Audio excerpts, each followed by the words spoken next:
Hey, my name is Miothiha, and for my video rhetorical analysis, I'm going to be doing it on this Spider-Man game.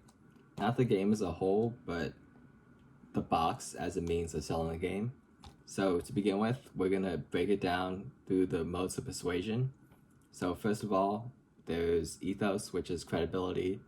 So you see here, it has the Insomniac logo here, which basically tells people who are like really into gaming that Insomniac is like a pretty established video game developer. They've made Spyro the Dragon, they've made Ratchet and Clank, they've made Resistance, which I didn't really like too much, but that's neither here nor there. They're a pretty well-known video game developer.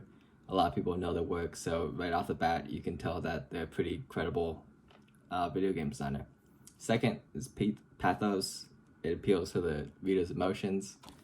You can see on this box, it's Spider-Man. So first of all, people love Spider-Man. Like, it's one of the most popular superhero characters.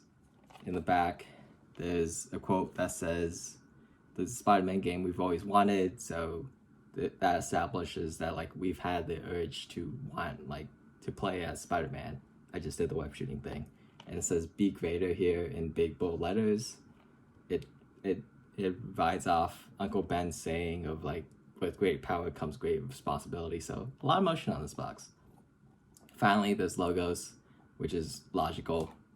It says Game of the Year edition here. That's pretty vague, but you know, it's basically saying like the game's won a few Game of the Year awards. It also says one of the best PS4 games ever, so you know that it's a pretty good game.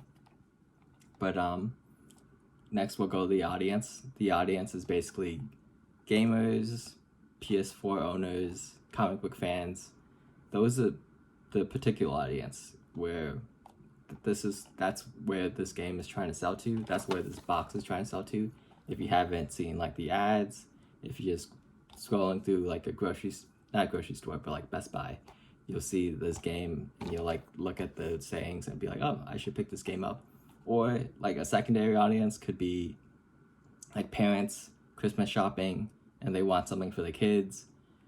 Parents don't really know what they want to buy for the kids. I know when I was a kid, my dad would buy like games that had famous IP. So he would buy me like the Lion King game or the Spider-Man game, a superhero game. So superheroes, pretty recognizable. Parents will buy it. Spider-Man, kids love Spider-Man. Yeah. So basically, to wrap everything up, main conclusion, this is a great game. This is what the box wants you to know. It says Game of the Year here. It says one of the best PS4 games here. The Spider-Man game you've been looking for. The box establishes that, hey, even if you know, like, if you don't know much about games, if you don't follow the news, if you don't follow reviews, you know from this box that this is a pretty good game, and honestly, it is a pretty good game. So yeah, buy this game. That's what the box is telling you, and that is my presentation.